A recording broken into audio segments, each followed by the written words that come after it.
Vamos sentar. A primeira coisa que eu queria falar para vocês, para quem está com a Bíblia, antes da gente entrar no que nós vamos meditar hoje, não é? No domingo, a primeira leitura de domingo, que foi livro do primeira leitura dos Reis, é uma oração antiga, todo mundo conhece, que é a conversa de Salomão com Deus. Imagina, Salomão era filho de Davi, ele tinha mais ou menos 17 anos e herdou ser rei de todo o povo de Israel. Isso era uma coisa louca. Então, ele dorme e no sonho Deus vai visitá-lo. Pergunta para ele: o que você quer, Salomão? Você já parou para pensar se Jesus chegasse diante de você agora e perguntasse: o que você quer? A resposta de Salomão foi encantadora. Ele falou: eu preciso de um coração sábio, eu preciso de inteligência, eu preciso de sabedoria para guiar seu povo, que é numeroso demais.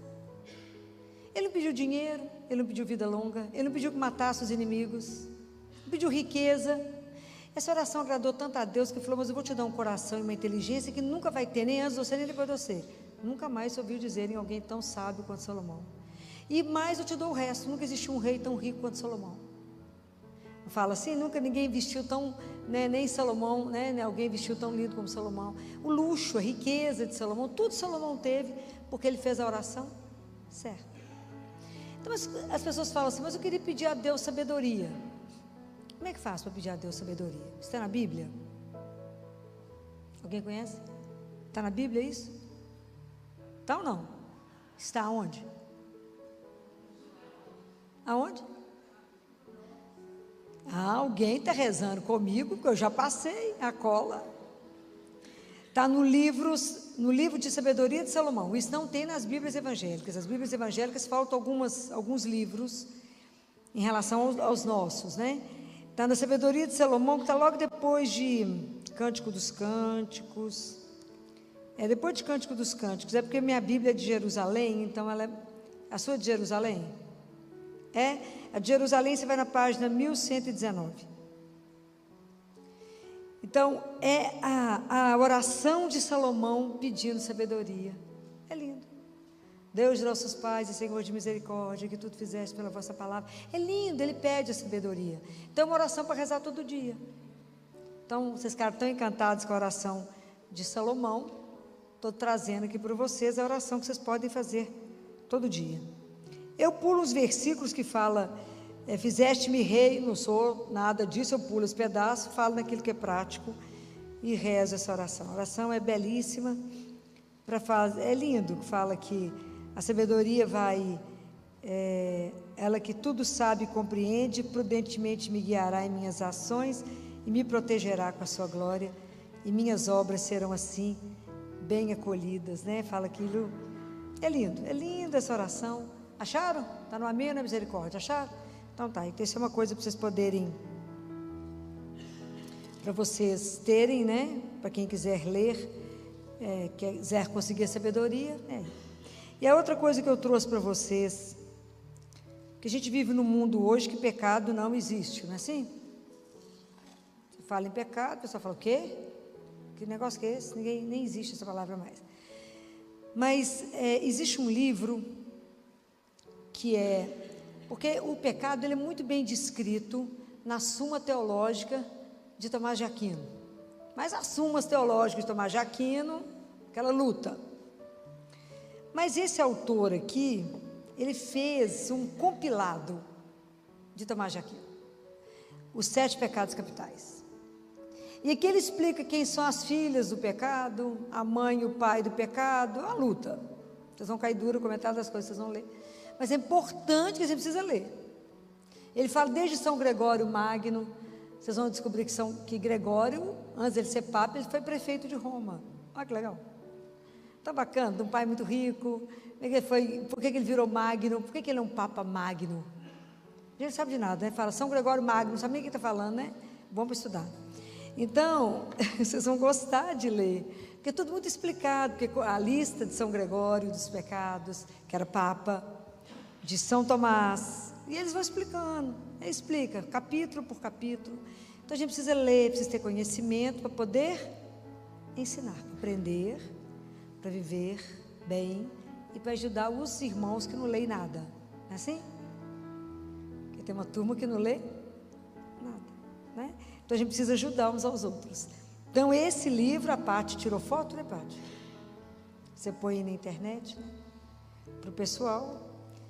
E, então, porque é tudo baseado em São Tomás de Aquino. Se não fosse tão sério, eu não passaria para vocês, tá bom?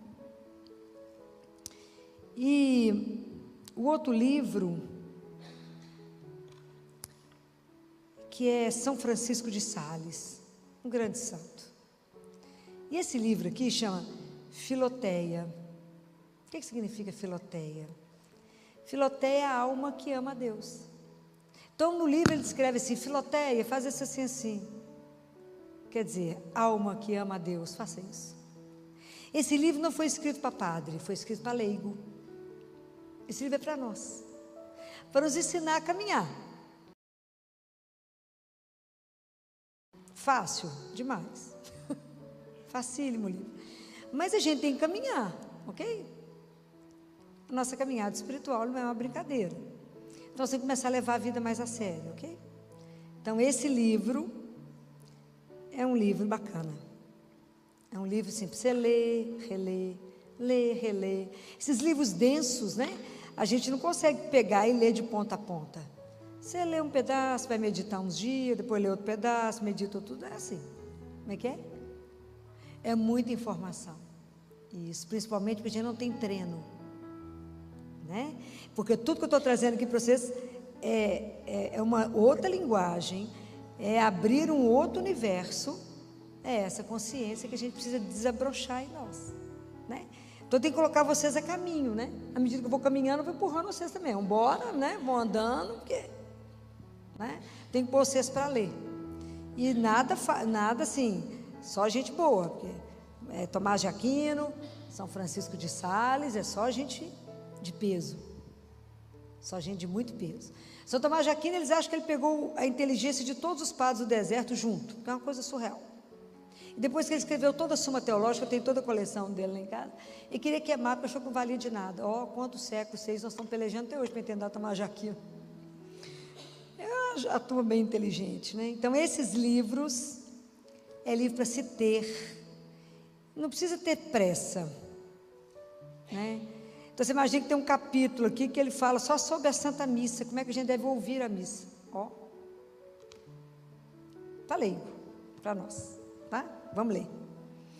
E aí hoje a gente quer fazer uma reflexão com vocês de Mateus, capítulo 13, versículo 44 e 45. O reino dos céus é semelhante ao tesouro escondido no campo. Um homem acha e torna a esconder, e na sua alegria vai, vende tudo que possui e compra aquele campo. O reino dos céus é ainda semelhante ao negociante que anda em busca de pérolas finas. Ao achar uma pérola de grande valor, vai, vende tudo que possui e a compra. Palavra da salvação. Aproveitar que a gente é pouquinha gente, né? Quando a gente escuta, vocês escutaram, vocês foram à missa, tenho certeza. Quando vocês escutam isso, o reino de Deus é semelhante a um tesouro escondido no campo. O homem acha o tesouro, então está errado, porque ele acha o tesouro e esconde de novo. Você fazer isso? Você fazer isso? E?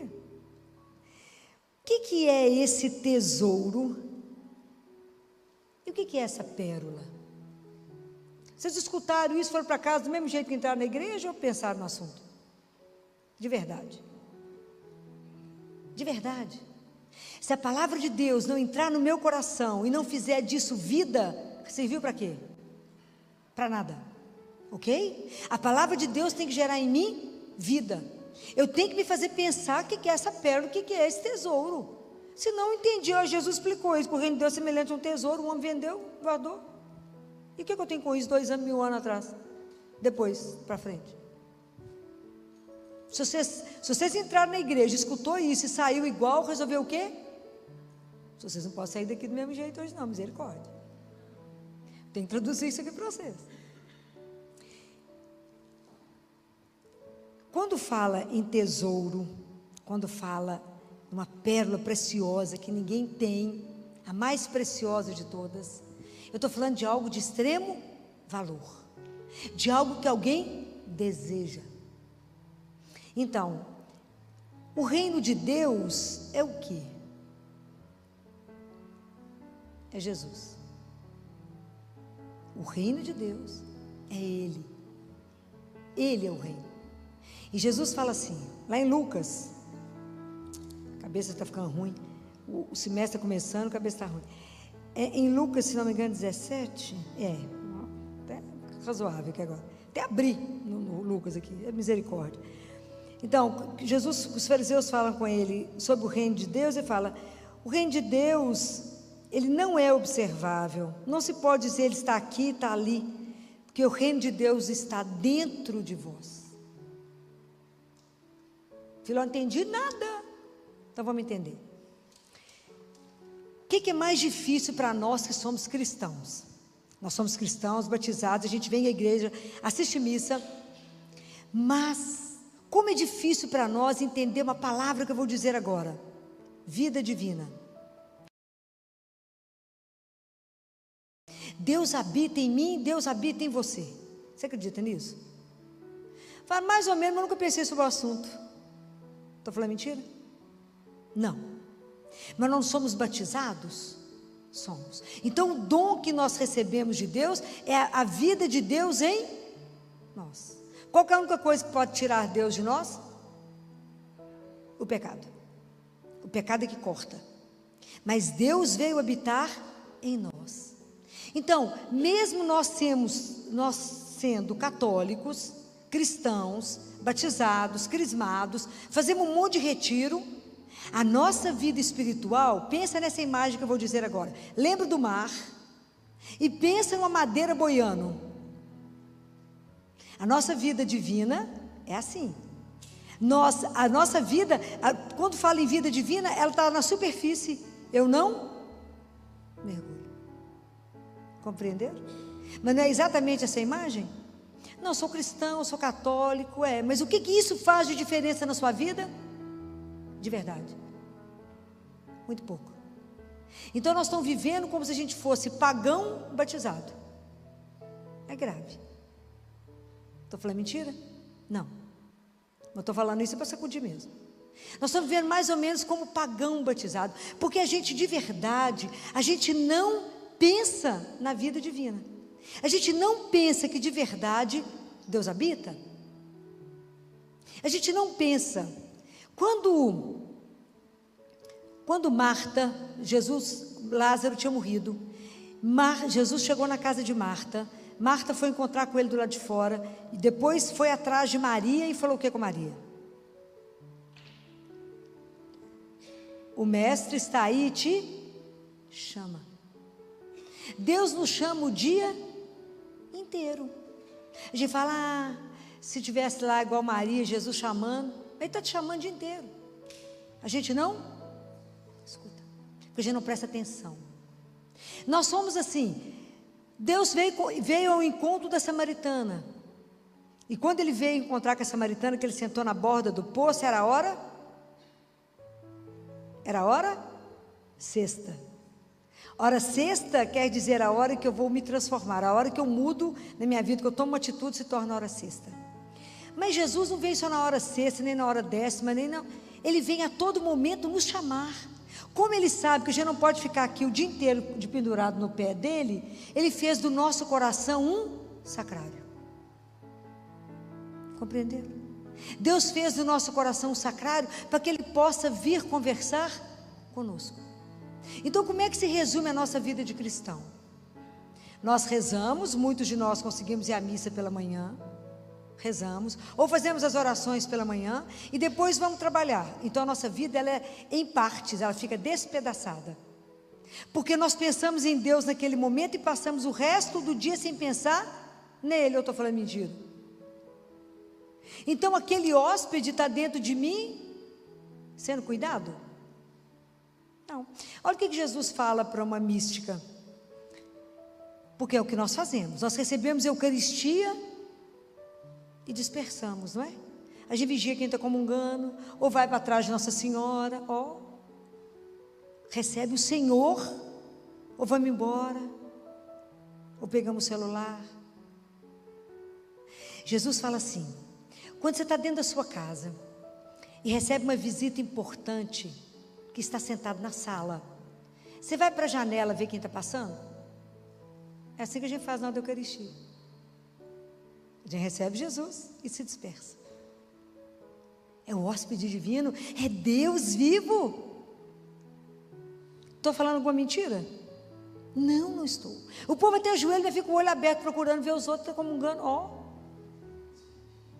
Aonde que concentra naquele que está com você? Não concentra. Então a gente dispersa. A gente tem que falar com ele: Senhor, não vou deixar só embora, permaneça comigo, me ajuda a permanecer com o Senhor. É assim. Então hoje, a forma como a gente trata Deus, às vezes a gente até recebe, mas a gente ignora. Deus fica num canto. Ele não tem o privilégio de ser aquele que eu falo com ele várias vezes, ou que eu me lembro dele, ou que eu faço as coisas por causa dele. Eu estou falando alguma coisa errada? Ele não está dissociado? Eu rezo e depois eu vivo a minha vida como se Deus não fizesse parte. Então, que dia que ele vai ser um tesouro? Porque a vida divina, para chegar em nós, para isso acontecer conosco, para que o reino se instale em nós, não vai existir esse reino se não tiver muita batalha. E a batalha é contra quem? Contra quem? Contra você mesmo. Contra o nosso ego. São Francisco de Sales falou que depois que a gente morrer, o ego, o amor próprio, demora mais meia hora para morrer. Está falando mentira, gente? Tudo é eu, tanto de ego inflado. Demora mais meia hora. Você morre, o seu amor próprio demora uma meia hora, depois vai. Luta para ficar mais um pouco, ele tem que ser o último aí, que a última palavra tem que ser dele, não é? Não é fácil, né? Então, o que nos falta hoje, assim, de verdade? O que vocês acham? Se você olhar você, a sua vida, as pessoas que convivem com você, o mundo hoje, qual que é a palavra que falta hoje?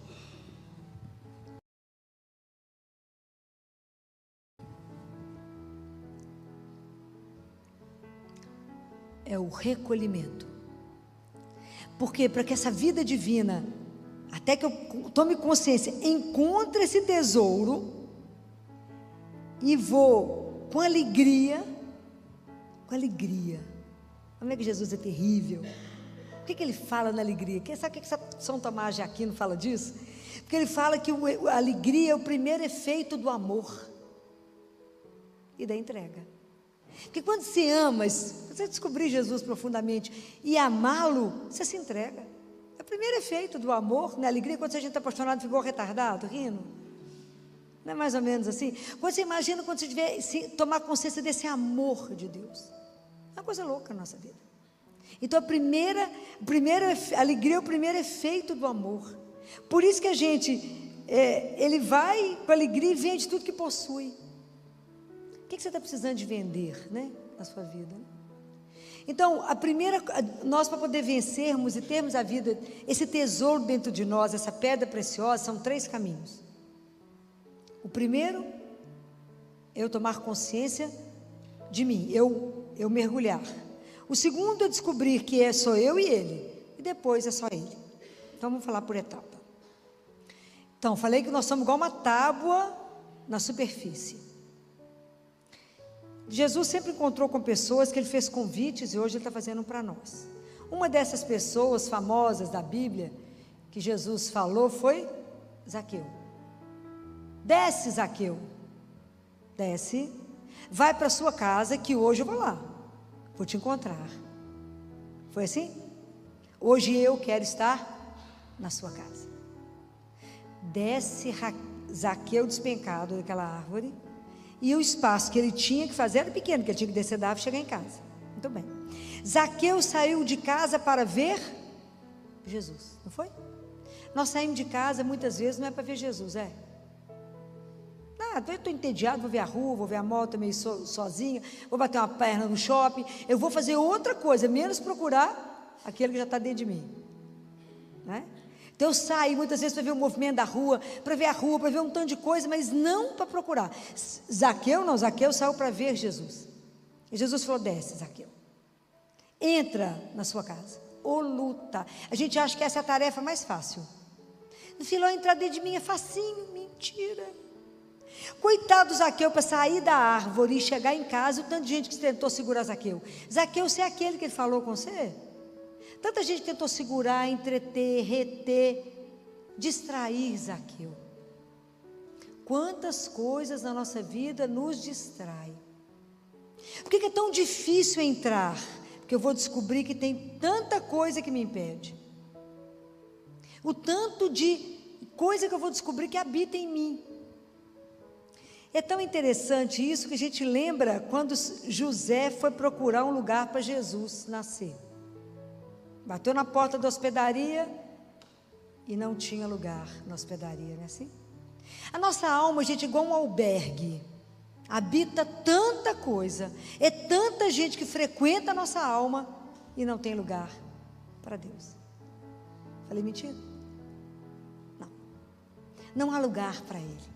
A gente descobre que tem tanto ídolo, tem tanta gente que habita, que Ele também habita num canto abandonado. De vez em quando eu lembro que Deus existe. E isso é espetacular, porque Ele faz uma queixa lindíssima que eu fiz questão de anotar. Para dessas almas abençoadas que Ele resolve conversar.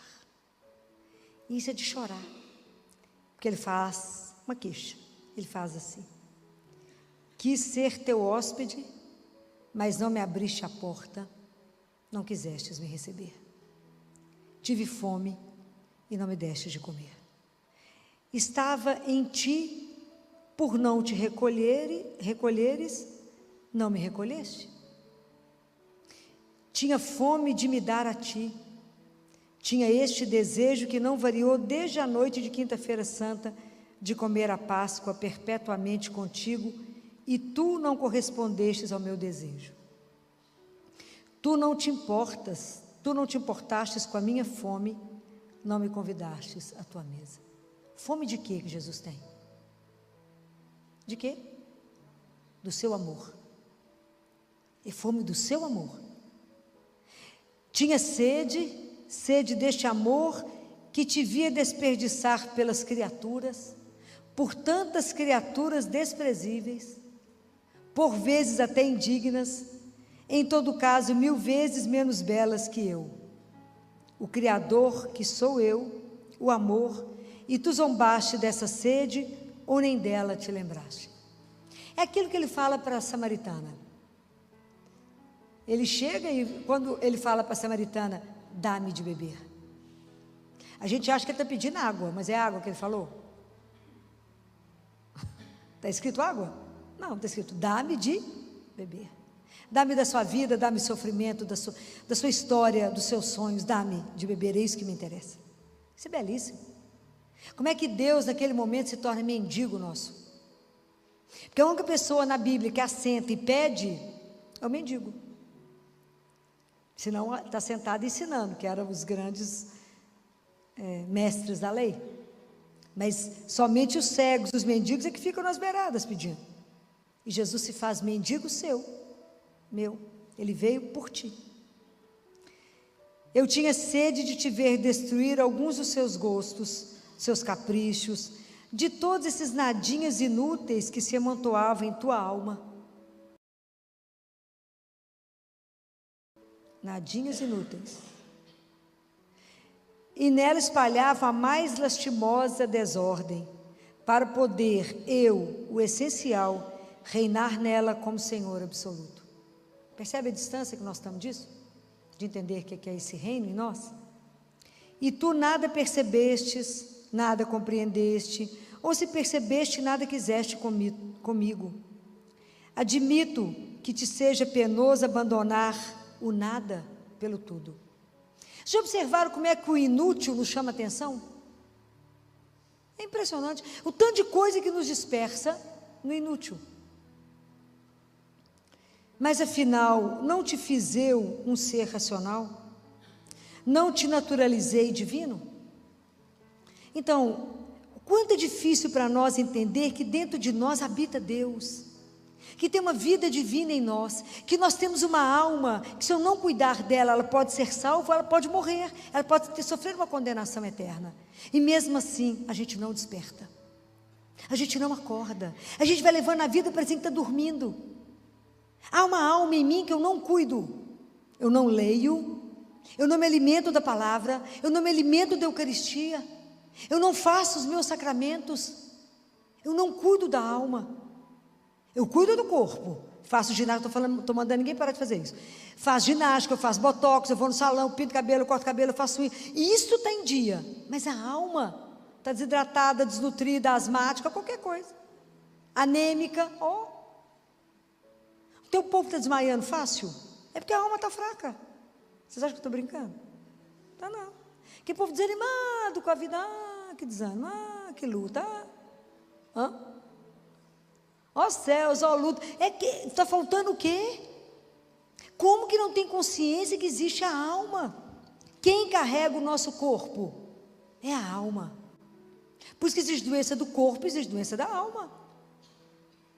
Mas a gente nem sabe isso, nem percebe. Por quê? Porque eu não cuido dela. Hoje vocês estão sempre aqui cuidando, porque depois de eu falar tanto na cabeça de vocês, vai acordar. Então, quando Jesus faz essa queixa, que a gente deixa ele num canto, e ele é a razão da nossa vida, ele é o grande tesouro que eu vou encontrar na vida, ele é o grande amor, aquele que me ama sem igual, ele é a pedra preciosa que o dia que eu encontro, nada mais tem o valor que tem ele. Entender tudo isso, entender que muitas vezes na vida, que a gente fala demais ao contrário dos santos, todos os santos falavam pouco, por quê? Porque falavam com Deus que habitava neles. Nós falamos demais, né? Para fora, mas não voltamos. Entra na sua casa. Santo Agostinho falava isso. Deus hoje vai me visitar, eu espero estar em casa. E é assim. Qualquer hora Ele pode bater na sua porta. Qualquer hora Ele pode te chamar para uma conversa. Ele te vê triste, abatida, não consegue conversar, porque nós não voltamos para dentro, nós estamos para fora contando um para os outros. Em vez de contar para o único que inclusive resolve, né? O resto dá um monte de palpite, resolve nada. Então, voltar, né? É verdade, cada um tem uma opinião, né? Voltar, entender que aí eu vou começar a caminhar, eu vou começar a me ver, eu vou começar a ver a minha alma, vou começar a ver quanta coisa me impede de voar. São João da Cruz fala que não importa se o que prende a perninha de um passarinho é um fio fino ou um fio grosso, de toda forma ele impede ele de voar. O que hoje te impede de alçar voo diante de Deus? O que te impede? Quais são os seus apegos que você não abre mão? Que a gente é mais ou menos assim. Você pega o menino, está lá com aquele quarto lotado de brinquedos, parece uma loja, e fala, bem, vamos dar um brinquedinho para o menininho que não tem nenhum brinquedo. Aí quando você sugere um, ele fala, mãe, esse é o que eu mais amo na vida. Nunca brinco, nem sabia que tinha um brinquedo. Está falando mentira? É igual a mãe que ensina para o menino assim, vamos rezar. Reza e fala com o Senhor, Senhor, eu te dou tudo que eu tenho. Aí a criança para e fala assim, menos o meu coelhinho. Então, o que nós estamos apegados? O que nos falta abrir mão? Tem coisas que a gente é preso e a gente precisa aprender a não ter apego. Não é não amar as pessoas, não. Não é isso não. É não fazer com que aquilo seja a razão da sua vida. Qual que é a razão da nossa vida? Tem que ser Jesus. Está vendo como é que a nossa caminhada espiritual demora a começar? Porque às vezes eu ponho minha felicidade nas coisas ou na pessoa. Fala, gente, se aquele moço não vou ser feliz nunca. Ou ilusão. Ilusão. Sem aquele carro, você olha para o carro e fala, engraçado, eu achava que ele era melhor. Compra aquele sapato na loja e fala, como que eu vivi sem esse sapato até hoje? Compra o sapato, foi engraçado, na loja ele é mais bonito, tinha mais luz em cima dele. É tanta culpa nos iludir, até a gente sair da vida da ilusão, para entrar na vida real, é um chão. Então eu descubro que Deus habita em mim, que eu tenho uma vida divina para cultivar, que tem um Deus que eu posso conversar. Tem um Deus que me ama, que habita aqui. E aí eu tenho que prestar atenção que Ele caminha comigo. E que tudo que eu penso, tudo que eu sinto, tudo que eu faço, Ele acompanha. Não é como um juiz, não é isso. É como alguém que me ama. Que não tem um pensamento seu que Ele não conhece. Não tem um sentimento que entrou nesse corpo que Ele não conhece. Mas que Ele está ali para te amparar, para te acolher. Ele sim é aquele que você pode conversar. Ele sim é aquele que eu posso me voltar. Vai ler o castelo lá de Teresa de Ávila. Ela fez esse caminho que eu estou tentando ensinar. Claro que o caminho é mais dividido. Só estou falando 3 etapas aqui. É só para a gente tomar consciência desse tesouro, dessa pérola. É entrar em nós, entender. Aí um desses santos, entrou no mosteiro, falaram com ele, e aí qual que é a sua experiência de entrar no mosteiro? Ele falou, interessante, eu entrei aqui 2 pessoas. Agora uma só, o outro eu joguei pela janela. O que ele quer dizer com isso? Ele tomou consciência da vida divina que habitava nele. Tomou consciência desse caminho, porque quanta coisa eu tenho que matar em mim. Se você quiser seguir a Jesus, pega a sua cruz e me siga. Quantas coisas eu tenho que deixar morrer no meu amor próprio? Quantas coisas eu tenho que colocar sob a luz de Deus? Quantas coisas de nadinha eu tenho que abrir mão para que somente Deus possa reinar? Isso é um chão. Porque o reino de Deus, Ele te pede a vida inteira. Isso é um caminho de conversão. Nós não vamos sair daqui fazendo isso hoje não. Hoje você só vai ter consciência que Deus habita. Depois você vai querer desejá-lo. Até a gente entender tudo isso e viver. Porque não adianta entender, eu tenho que viver. Eu tenho que começar a meditar. Eu tenho que começar a tomar consciência dessa presença em mim. Esse dom. Eu tenho que ajudar os outros a perceber que também Ele é o sacrário que Deus habita. Então eu tenho que conversar com o outro com cuidado. Eu tenho que estar diante do outro com respeito, porque ele é um sacrário. Se ele ainda não é, ele vai se tornar. É muito lindo tudo isso, mas isso aqui é um caminho. Até que chega um momento que vai ficar só Deus. Quando é que vai ser isso? É quando eu caminhar de tal forma em união com Ele, que a única coisa que eu vou desejar na minha vida é o quê? Fazer a vontade dEle. A minha vontade e a dele já é igual. O que Jesus falava do Pai? Eu vim fazer a vontade daquele que me enviou. A única coisa que você almeja é Ele. Nós somos o paraíso de Deus, mas Deus ainda não é o nosso paraíso. Nossa Senhora era o paraíso dele, e Ele era o paraíso dela. Já imaginou quando o dia que a gente aprender a se deliciar com a presença de Deus em nós? Que chão, hein, gente? Que chão. Que chão. O quanto que tudo nos põe para fora, o tanto que tudo nos distrai, o tanto que a gente consegue ficar aborrecido, chateado com o tanto de nada que vai passar e perde aquilo que é essencial. O quanto que as coisas do nosso lado nos trazem, tem o poder de nos destruir, e quanto que aquele que te põe de pé está negligenciado. O dia que eu descobri esse tesouro. É claro que nós não vamos ser igual esse homem da pérola que vende tudo que tem. Nós somos pai e mãe de família, tem casa, tem menino para cuidar. Para cada um Deus tem um chamado. Vai ter esses franciscanos para isso. Mas nós podemos viver isso? Podemos. Nós vamos aprender que a grande arma da nossa vida, que vai nos abrir portas, chama caridade. De que a gente começar a entender que a gente divide com o irmão, que a gente ajuda o irmão. Isso vai nos abrir portas demais. Entender que Deus habita nele. E que muitas vezes Deus está preso ali que eu preciso ajudar.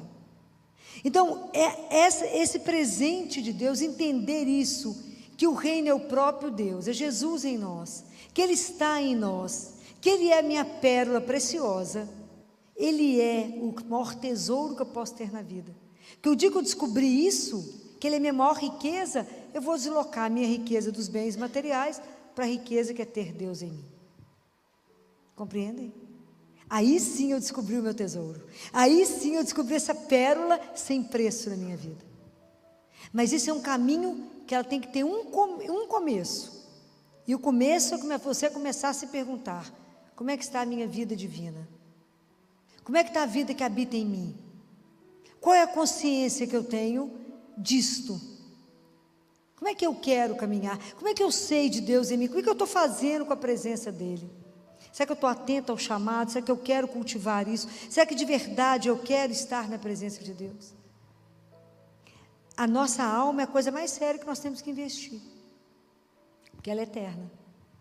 O corpo vai ser devolvido, Deus Pai já disse que vai ser devolvido, mas a hora que eu chegar diante dele, eu só tenho a alma, e nós temos que tomar cuidado com ela, temos que cuidar dela. Hoje todo mundo vai olhar para a alma, tenho certeza, falar como é que eu estou caminhando, porque é preciso que a gente descubra isso, para que eu possa despertar o meu irmão, que está aquela tábua navegando lá em cima do mar, sem saber que ele pode mergulhar nele mesmo.